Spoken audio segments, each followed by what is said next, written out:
te agradecemos, em nome de Jesus, por essa tarde, pelo grande privilégio, a riqueza que tu nos dás, de nos reunirmos para estudarmos a tua palavra. Pedimos, Senhor, que o teu Espírito, de uma forma muito graciosa, venha nos encontrar a nossa mente, os nossos corações, para que possamos compreender a tua vontade, teu querer, e tenhamos a disposição de vivermos e praticarmos aquilo que temos aprendido em tua palavra, em nome de Jesus e para a glória do Senhor Jesus. Amém. Apocalipse 2, versículo 18. Ao anjo da igreja em Tiatira escreve: essas coisas diz o Filho de Deus, que tem os olhos como chama de fogo e os pés semelhantes ao bronze polido. Nós já vimos que essa expressão, olhos como chama de fogo, refere-se a discernimento. A ideia é que Cristo, ao olhar para a igreja, ele sabe exatamente tudo o que está acontecendo nessa igreja. Não há nada que os homens possam ocultar do Senhor. A ideia da chama de fogo é para distinguir das trevas. Quando os homens se embrenhavam pelas trevas tentando se esconder, então se usava a chama de fogo para iluminar as trevas e tornar visível o caminho dos homens. E aí o Senhor diz: eu não acendo tochas. Os meus olhos são como chama de fogo. Os meus olhos são capazes de discernir tudo o que vocês fazem, tudo o que vocês estão vivendo. E vimos que a expressão pés semelhantes ao bronze polido se refere à imutabilidade de Cristo. Ele não muda naquilo que é a verdade. Os seus pés são fixos, não podem ser movidos. Daí muita gente peca achando que pode comover Deus de alguma coisa. Não, Deus não se comove com nada. Deus tem os pés fixos numa única direção. E aí ele começa a falar: eu conheço as tuas obras. Vimos que ele tem esse hábito de começar a análise das igrejas, olhando o que há de positivo nessas igrejas. Ele diz: eu conheço as tuas obras. E quais são elas? Eu conheço o teu amor, eu conheço a tua fé. Ele diz: eu conheço o teu serviço. O serviço aqui se refere, é a única palavra que é um pouco mais difícil para vocês entenderem, se refere à questão da adoração, o culto que é servido a Deus. Eu conheço o serviço de vocês, também conheço a perseverança de vocês, e também conheço as últimas obras, porque eu sei todas as coisas sobre vocês, e eu sei que as últimas coisas foram mais numerosas que as primeiras. Então Deus diz: ok, isso aqui é o que eu vejo de positivo nessa igreja. Porém, eu tenho algo contra vocês. E aí nós já vimos que aos olhos de Deus, um pouco nunca é suficiente, porque o nosso alvo é sempre a perfeição. Então não adianta eu achar: eu estou fazendo isso, então está beleza, eu estou joia diante de Deus. Não, eu nunca estou joia diante de Deus. Eu nunca estou bem diante de Deus. É por isso que é sempre interessante pensar no amor de Deus, né? Porque é surpreendente que pessoas que nunca vão estar bem na fita com Ele, Ele seja capaz de aceitá-las em sua presença. Mas não pense que o fato de Deus te aceitar na presença dEle significa que você está bem com Ele. Não, você não está bem. Você nunca está bem com Deus. Falta muito você chegar lá. E qual é de novo o problema de Deus com a igreja? Ele teve o mesmo problema com Pérgamo e agora com Tiatira a mesma coisa. Qual é o meu problema com vocês? Vocês têm aí, vocês toleram essa mulher, Jezabel, que a si mesmo se declara profetisa, não somente ensine, mas ainda seduza meus servos a praticarem a prostituição e a comerem coisas sacrificadas aos ídolos. Deus não tolera. Não é somente o erro doutrinário. O problema dele com a igreja de Pérgamo. Pérgamo era irresponsável doutrinariamente. levava a sério a doutrina das Escrituras. Vocês viram o que Deus falou para a igreja de Pérgamo. Desceu o cacete na igreja de Pérgamo. Como que diz, não me interessa o que vocês estão fazendo de certo. Se vocês praticam alguma coisa que aos meus olhos é intolerável, já era. E ele diz, se tem uma coisa que é intolerável para Deus, é o erro doutrinário. Porque o erro doutrinário, ele me apresenta um falso Deus. E se você crê num falso Deus, você não é salvo. Se dominicalmente você entra para adorar Deus, e esse Deus que você adora não é o Deus das Escrituras, você está no inferno, filho. É por isso que a doutrina ela é extremamente séria. Só lembre-se que a doutrina em si também não salva ninguém. Há muitas igrejas com a doutrina correta e morrendo. É um conjunto. O problema da igreja de Éfeso, a igreja de Éfeso tem uma doutrina sólida, mas ele diz, vocês abandonaram o primeiro amor. Vocês abandonaram a vivência da fé. Esse é o perigo de termos uma doutrina correta. É nos apaixonarmos tanto pela doutrina e esquecermos que a doutrina é para orientar a vida. A doutrina existe para orientar a nossa vida, a maneira como eu respondo, a maneira como eu me relaciono, a maneira como eu construo meus negócios, o meu trabalho, uma série de coisas do meu dia a dia prático. Então há dois extremos. Mas o problema é que as igrejas modernas, elas não têm nem doutrina mais. Elas perderam totalmente a noção de doutrina. E não tem nem vivência cristã. Elas têm uma vivência pagã, que está se acentuando cada vez mais dentro da igreja. A vivência pagã tem dominado a vida da igreja. Então Deus olha para a igreja de Tiatira e diz, meu amigo, eu tenho contra vocês. Vocês estão tolerando aí uma tal da Jezabel. E aqui vem então uma série de questões para a gente pensar nesse versículo 20. Primeiro, há uma crítica ferrenha a profetisa. Ele diz, eu tenho porém contra ti o tolerares que essa mulher, Jezabel, que a si mesmo se declara profetiza, ensine.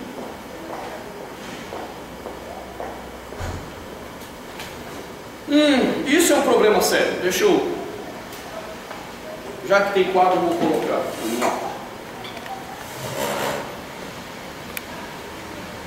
Há um problema sério com o ministério feminino.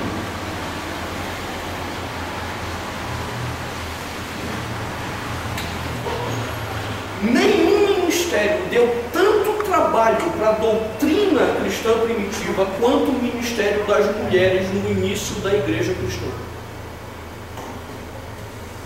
Mulheres, vocês podem me odiar agora, mas vocês deram muito trabalho doutrinariamente para a vida da igreja no início dela.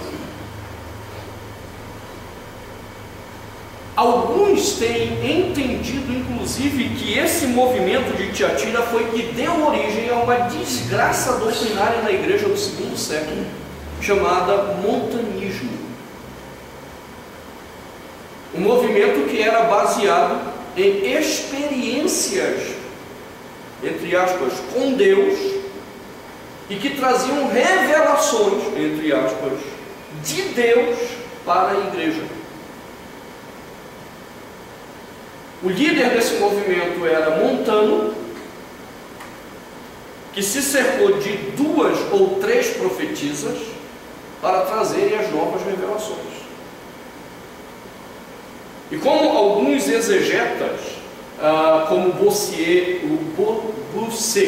não é Bossuet, esse é Bossuet, o Grotius e o próprio Pierre Puigin mencionam, os vínculos de Tiatira com o eixo do montanismo era muito forte. Era um eixo de total conexão.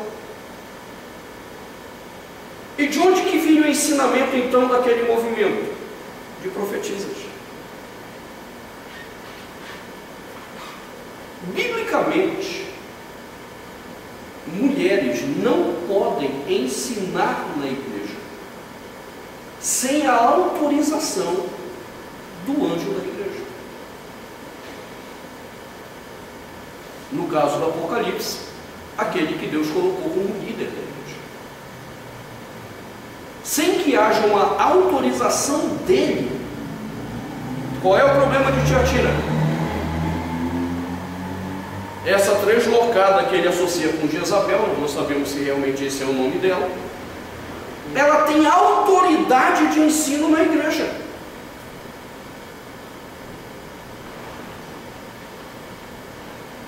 Aí fica tudo. Bom, há um eixo bem complicado que foi o que ela ensinou. Nós vamos examinar depois. Mas o que é importante começar a entender é: não existe ministério feminino autorizado pela Bíblia. Agora, essas mulheres vieram de outras religiões. Sim. Porque a base judia entendia isso muito bem. Claramente, nenhuma profetisa em Israel abriria a boca sem autorização sacerdotal. E tanto é que os profetas que são os marginais, não tem nenhuma mulher dos profetas escritores do Antigo Testamento. Só tem homem. Bom, então já dá para a gente entender por que um tanto da igreja está se perdendo doutrinariamente hoje. Quem são as teólogas dessas igrejas loucas? É um bando de pastoras. Um bando de pastoras. E não há base bíblica para isso. Deixa eu só pontuar uma coisa para vocês entenderem e até orarem. Inclusive, quem assistir esse vídeo em tempo, essa semana é uma das principais igrejas do mundo, com representação no Brasil, está vivendo a sua crise derradeira. Ou ela vai se manter fiel ao Senhor, ou ela vai apostatar de vez. A Igreja Batista do Brasil, a Convenção Batista Brasileira. Essa semana começa a reunião da Ordem dos Pastores Batistas do Brasil. E qual é o ponto que eles têm que decidir essa semana?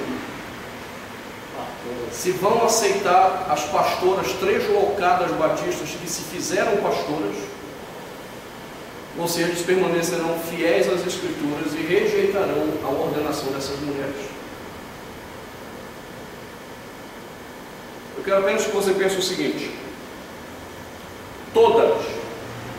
absolutamente todas as igrejas no mundo que aceitaram a ordenação feminina se tornaram liberais. Não há nenhuma igreja que tenha aceitado esse papo de pastora que não tenha se tornado liberal. Apenas alguns exemplos. CUSA, Presbyterian Church United States of America, é a igreja mãe do presbiterianismo no Brasil. Foi ela que trouxe a igreja presbiteriana para o Brasil, numa época em que ela era missionária. Na década de 60, ela aceitou a ordenação de mulheres. Na década de 90, ela passou a aceitar a ordenação dos homossexuais. Acabou. Eles não reconhecem mais a Bíblia como a palavra de Deus infalível e inerrante. É um livro religioso com lições morais para nos ensinar. Igreja Metodista Norte-Americana.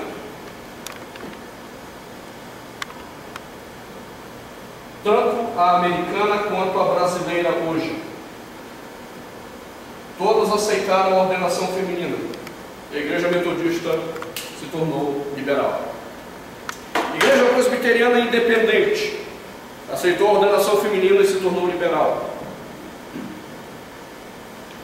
Igreja Anglicana aceitou o feminismo e se tornou liberal, inclusive ordenando homossexuais e fazendo casamentos homossexuais, tanto na Inglaterra, quanto nos Estados Unidos, quanto no Brasil.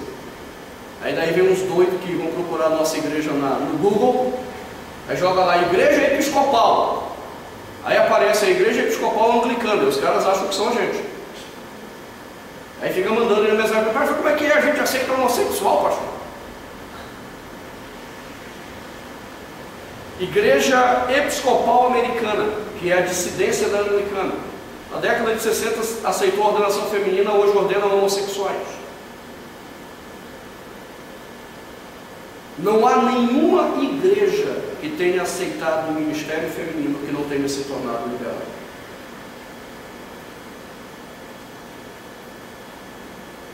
Você acha que isso é coincidência? Ou seria isso a consequência da desobediência bíblica? De que mulheres não podem ensinar na igreja sem a autorização do seu líder espiritual.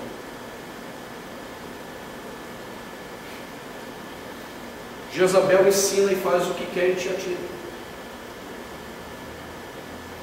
É cheia das revelações, é cheia do ciricutico, Deus me falou. Me mostre uma única pastora que seja fiel às Escrituras.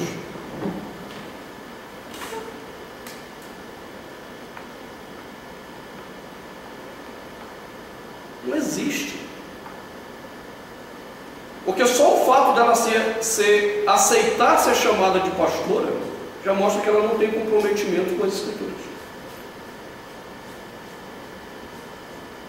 Ela está comprometida com o que é conveniente socialmente. E aí sai falando normalmente.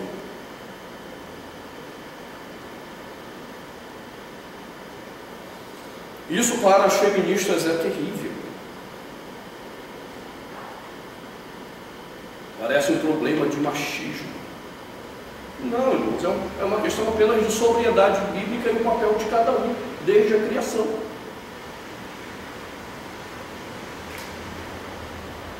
Não é diferente de hoje o que acontecia em Tiatira não é diferente do que acontece hoje. Nós nos tornamos tolerantes com essas mulheres translocadas que se dizem profetizam.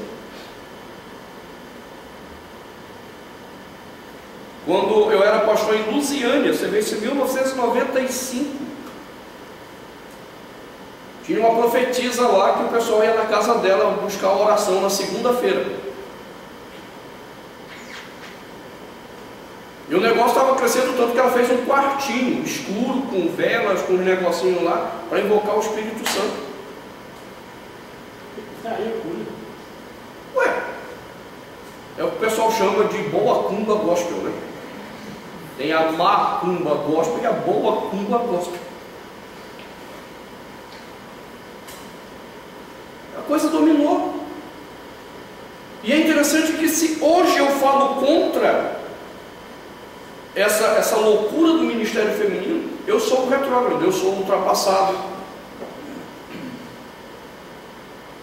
Achei engraçado a gente jantando lá no aniversário da Ângela, aí a Esther, a mãe do Lucas, né? Ela falando que quando ela chegou na CEPI, ela ouvia falar muito de mim. Não, você não teve aula com ele. Não, você não teve aula com ele. Ela pegou, foi no Google e caiu justamente no sermão Mulheres sejam submissas a seus maridos. E ela é de uma formação totalmente feminista. Quando ela ouviu o sermão, ela ficou revoltada e ela disse assim: ai meu Deus, de onde saiu esse homem da idade da pedra?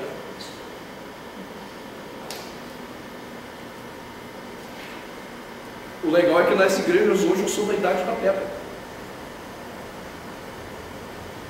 E o que é mais interessante é que não se faz uma discussão bíblica sobre isso. Os batistas estão vivendo a crise, eles me colocaram no grupo de debate deles no Facebook sobre isso.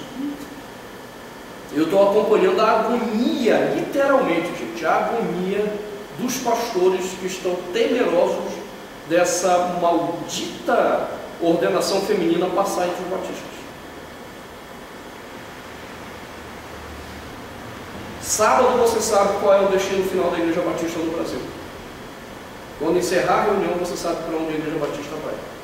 Ou ela vai direto para a apostasia geral, ou ela vai se salvar.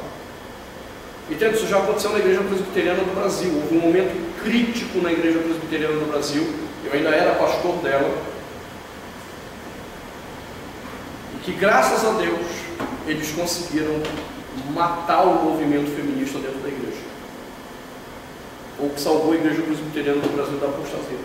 Apesar de uns certos pastores por aí, né?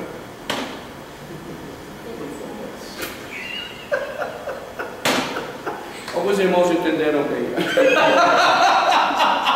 Tem uns certos pastores por aí. Mas a Igreja Presbiteriana conseguiu escapar no momento decisivo. Não sei se os batistas escaparam. Até um teólogo deles bem interessante, o Mark Ellis, é um missionário no Brasil. Ele gravou um vídeo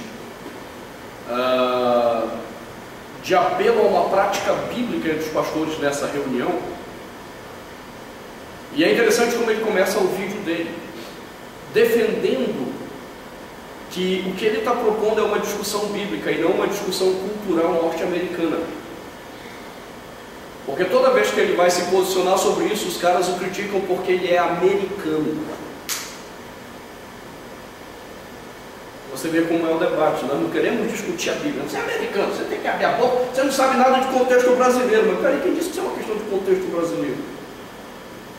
Isso é uma questão de escritura que vale para o Brasil, para os Estados Unidos, para a África, Japão, não interessa onde é, é Bíblia.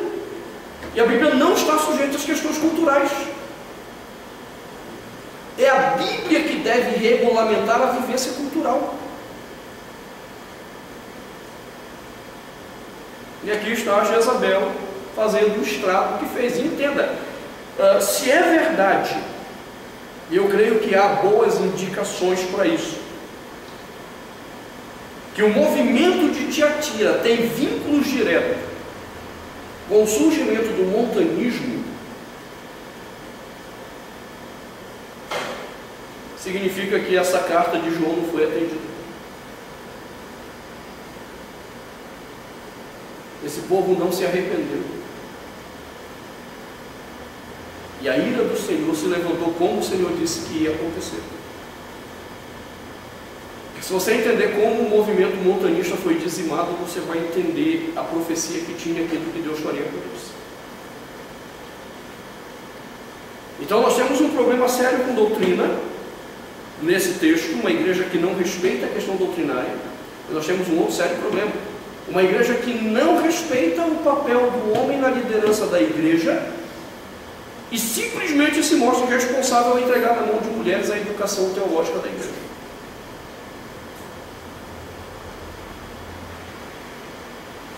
De alguma forma, a gente deveria pensar sobre isso dentro do seguinte prisma. O que caracteriza geralmente esses movimentos?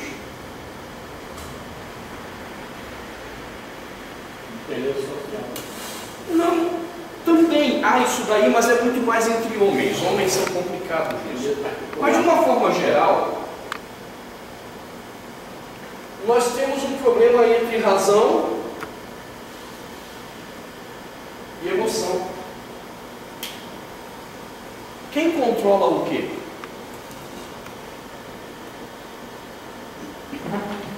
Quem controla o quê? Alguém controla alguma coisa.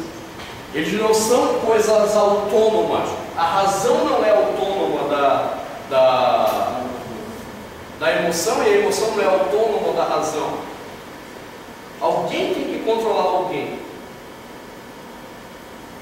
Nós temos dito na área de aconselhamento que o grande erro dos psicólogos, num primeiro momento, foi acreditar que o comportamento era um problema humano.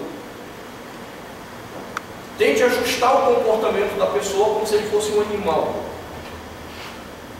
É a escola comportamentalista, behaviorista, de Skinner. Então depois os psicólogos entenderam que não, que o comportamento, ele derivava a sua reação da emoção. E aí os psicólogos agora ficam trabalhando com as suas emoções, acomodar suas emoções. Você está feliz?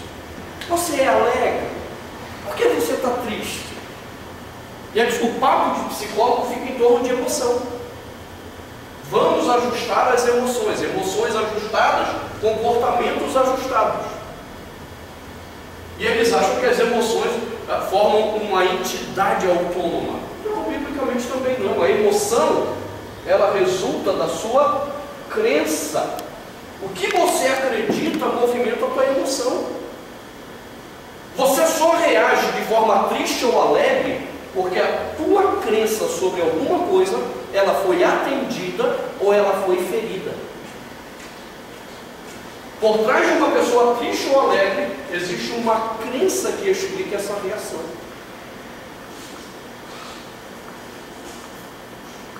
Então nós estamos dizendo que o eixo de controle de todas as coisas é a razão. É por isso que na Bíblia, conversão significa o quê? Dar um ciricutico, chorar, arrepiar, saltar. É isso que é conversão na Bíblia? Não, conversão na Bíblia, a palavra grega já diz que é uma mudança de mente. Nenhum convertido pode se dizer convertido se a mente dele não mudou. Se a sua cabeça não processou de uma forma nova o que é viver, você não pode dizer que você é convertido. É razão. Agora vamos lá. Quem são os racionalistas, homens ou mulheres? Homens ou mulheres? Homem. Por natureza é homem. Mulheres podem e devem vir à sobriedade da razão. Homens podem e devem desenvolver a sensibilidade, como as mulheres. Porém, Deus deu ao homem, como natureza básica, a razão. Porque sobre ele recai a condução, não é só de uma igreja, começa lá na família dele.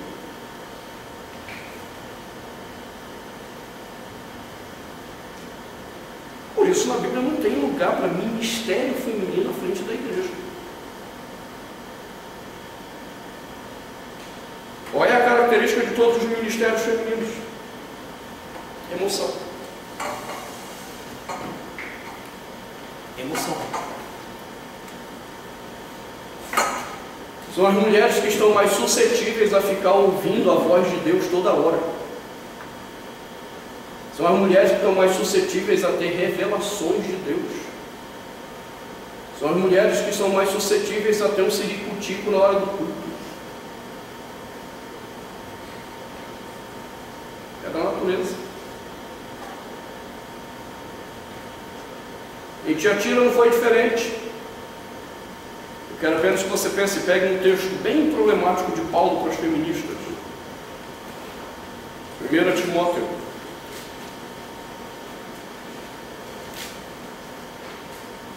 Capítulo 2.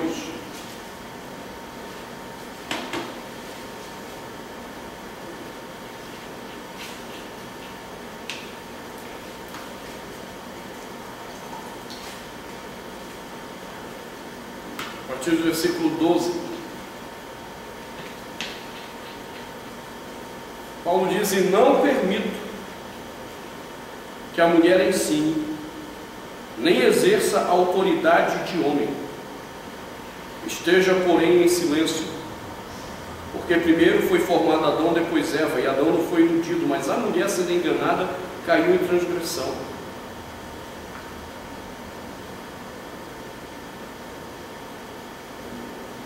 Entende isso? O que é que estava acontecendo quando Paulo escreveu para Timóteo? Timóteo está pastoreando uma igreja na Ásia Menor. A Ásia Menor estava prostituída pelo gnosticismo, um movimento esotérico que tinha entrado no cristianismo naquela época. Quem eram as líderes do movimento? Já disse, as líderes, mulheres. Paulo tem problema com mulheres na liderança da igreja? Não, ele não tem problema desde que elas estejam debaixo da autoridade de homem. Paulo andou com mulheres na equipe dele. Ele andou com Febe, ele andou com Evódia, ele andou com Sintique, ele andou com Júnias e elogiou Júnias pelo excelente trabalho que ela realizava junto ao corpo apostólico. Paulo não tem problema com mulheres. Mas quando elas inventaram de assumir liderança, fizeram besteira. E aí Paulo não tem dó, cala a boca, não permito que você ensine. Mesmo problema de Tiatira. Está lá a doida da Jezabel, querendo ensinar o pessoal a verdade de Deus. E o que é que a igreja fez? A igreja tolerou.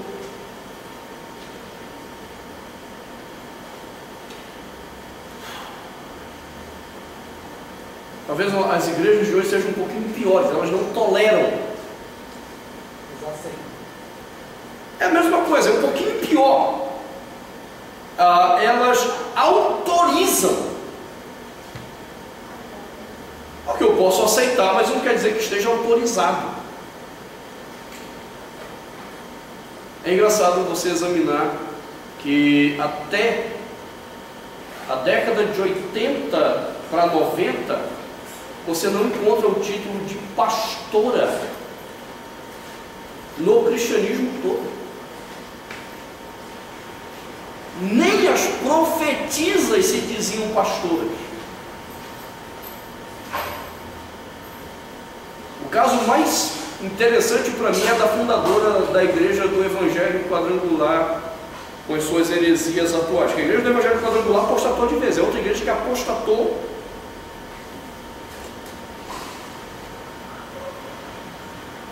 Quem fundou a Igreja do Evangelho Quadrangular? Uma mulher. Aimee Semple McPherson. Mas o que é interessante é que quando ela fundou a igreja, ela nunca se intitulou pastora, era profetisa. Veja a que nível nós chegamos. A nossa geração consegue ser a pior de todas as heresias de todos os tempos nessa área feminista. Ellen White, fundadora do Adventismo, outra heresia brava, cheia das revelações. Procura o título de pastora de Ellen White e vê se tem. Não, Ellen White era profetisa. Aí a gente conseguiu agora institucionalizar a heresia. Pastora.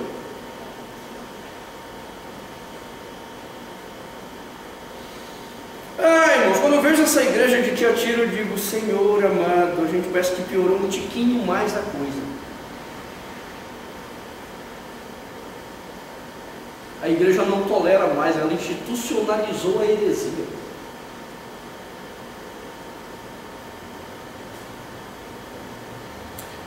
João, no caso Jesus fala por meio de João, tenho porém contra ti o tolerares que essa mulher Jezabel, que a si mesma se declara profetisa. Quem é que se declarou profetisa? Ela mesma. Quem disse que ela era profetisa? Ela mesma. O que é interessante é que isso diz respeito totalmente à base bíblica de discernimento da vocação.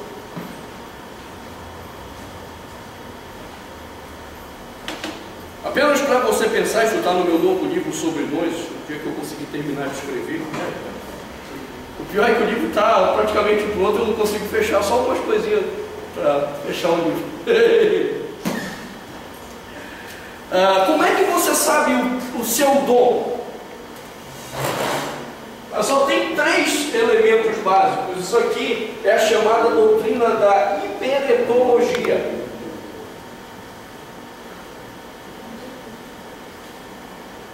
Bonito nome, né? A doutrina da vocação chama-se teologicamente de hiperetologia. Foi a exaustão examinada pelos reformadores dessa doutrina. E eles disseram: olha, a vocação ela é manifesta em 3 movimentos: testemunho interno, testemunho externo, dons. Então ele dizia: olha, você acha que você é chamado por Deus para alguma coisa? A primeira coisa que você tem que ter certeza é o testemunho interno. Eu sei quando Deus me chamou. Eu sei o momento da minha vocação.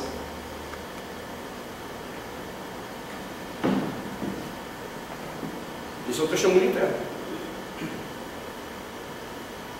Tem um bando de pastor que eu pergunto: como é que você percebeu que Deus te chamou? Quando foi que Deus te chamou? Tem uns que nem sabem, tem uns que contam cada história que você diz: rapaz. Tinha um pastor no meu presbitério, ele era bem famoso no meio presbiteriano ali em São Paulo, que na minha leitura ele era muito mais um administrador de igreja do que um pastor, mas tudo bem. Aí um dia ele foi pregar e foi dar o testemunho da vocação dele.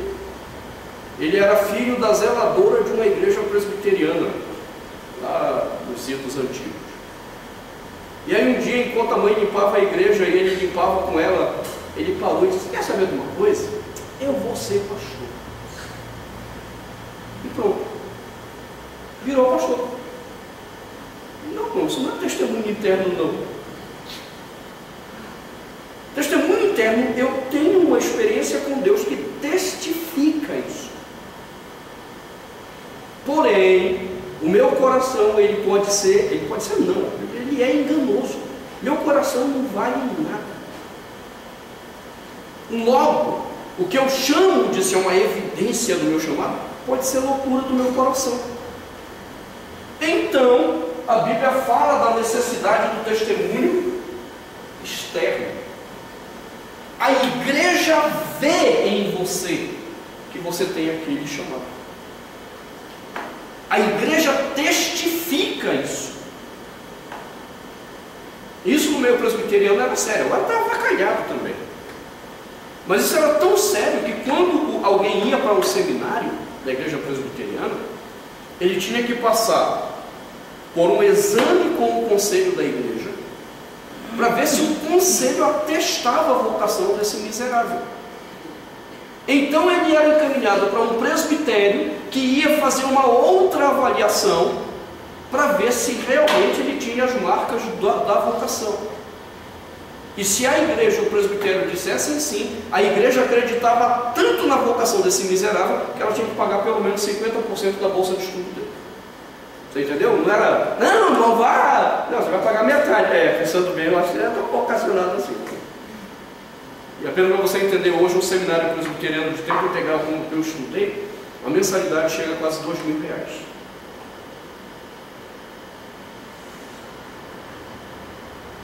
Ou seja, a igreja tinha que desembolsar quase R$1.000 por mês como garantia de que ela atestava a vocação daquele miserável. Mas cara, ainda. Não, cara, eu quero enviasse.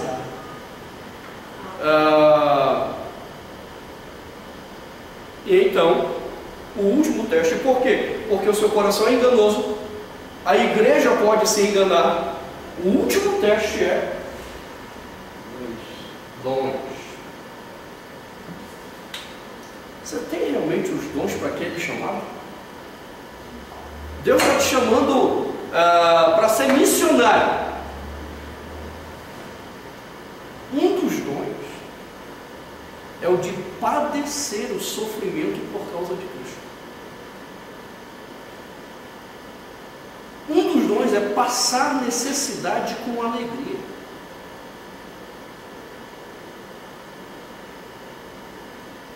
Agora tem missionário que vai para algum lugar já é garantido 16 mil por mês, né? Eu não entendo bem esse chamado missionário não, cara.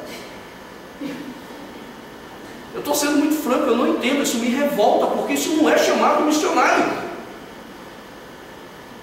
Se Deus te chamou para missões, não interessa se você vai ter dinheiro ou não, você vai, amigo.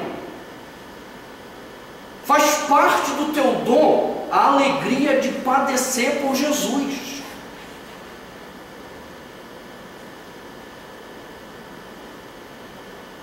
Entenda, eu não sou favorável que ele vá desprovido de recursos de ajuda da igreja, mas se isso faltar, isso não será motivo para ele desistir do chamado.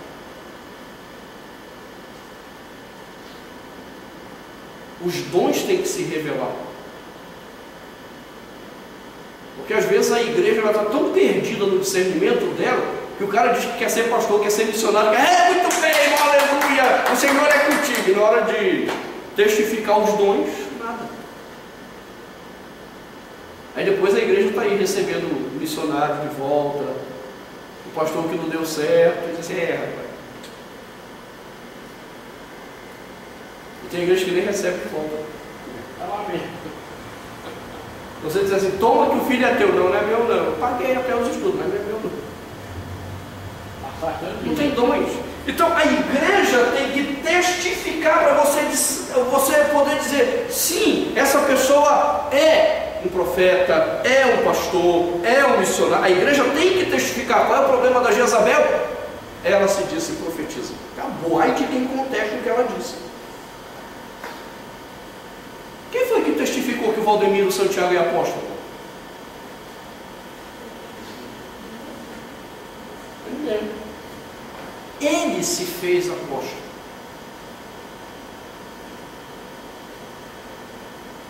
Heresia. Quem disse que Edir Macedo é bispo? Ele mesmo.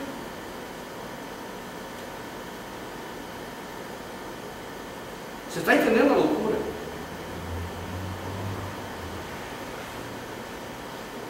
Os reformadores nenhum se fizeram pastores. Eles eram ordenados da Igreja Católica. A Igreja reconhecia a autoridade deles. Agora essa mesma Igreja tem que aguentar eles pontuando os erros dela.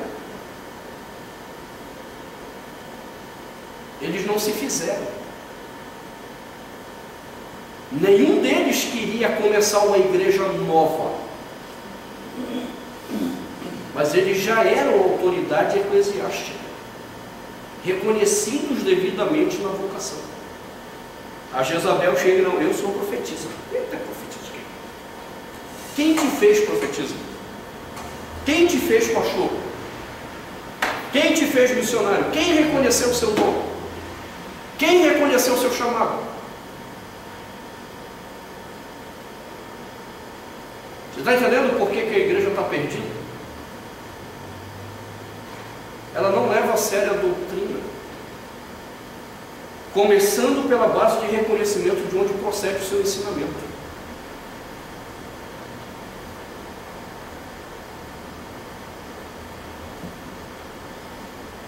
Você pode até não gostar de mim como seu pastor. Mas os 3 elementos eu tenho atestado na minha vida. Eu sei exatamente o dia que Deus me chamou. Eu tenho o testemunho da minha igreja, do conselho missionário da minha igreja e do meu presbitério. Tanto durante meus estudos quanto antes. Pelas marcas que foram deixadas de plantação de igrejas ao longo do meu trabalho. Como eu tenho atestado os dons para pastorear.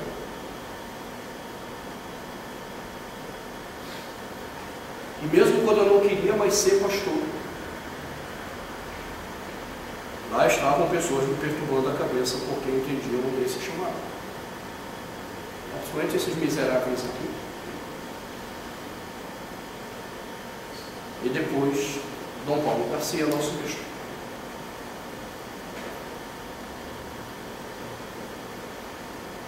Agora, enquanto pastores, por eu não sei de onde que eles tiraram a ideia de que eles são pastores.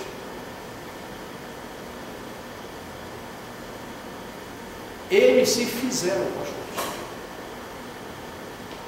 E isso é um ato de rebeldia contra a vocação segundo as Escrituras.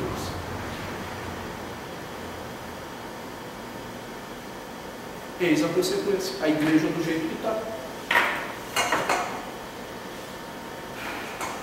Essa doida da Jezabel se declara profetiza. Agora, de onde ele tirou essa ideia da Jezabel? Já que provavelmente a doida não chamava Jezabel. Essa translocada, essa profetisa translocada aqui, provavelmente o nome dela não é Jezabel. Ele está buscando uma figura de linguagem na rainha fenícia, que era casada com o rei Acabe em Israel, que havia levado para Israel a prostituição idólatra. E ao associar então essa profetisa com a Jezabel do Antigo Testamento, ele está pontuando onde está o problema doutrinário daquele pessoal. Basicamente, nós caímos de novo na idolatria. Ela estava ressuscitando idolatria, não era agora em Israel, era ressuscitando idolatria na igreja cristã. Exaramanai, agora.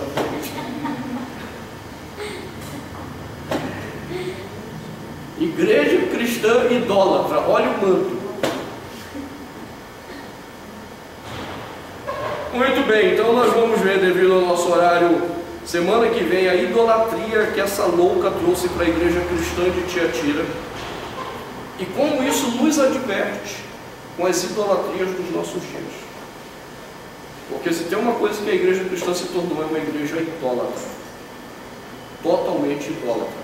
O que é mais doido para você pensar é o seguinte: nós vamos examinar isso com calma domingo que vem. Nós nos tornamos idólatras do verdadeiro Deus.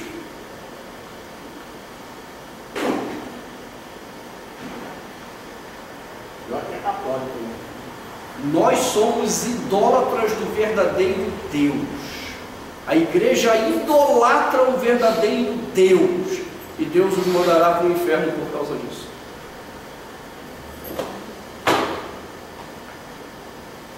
Domingo veremos esse ponto. Deus nos abençoe. Amém.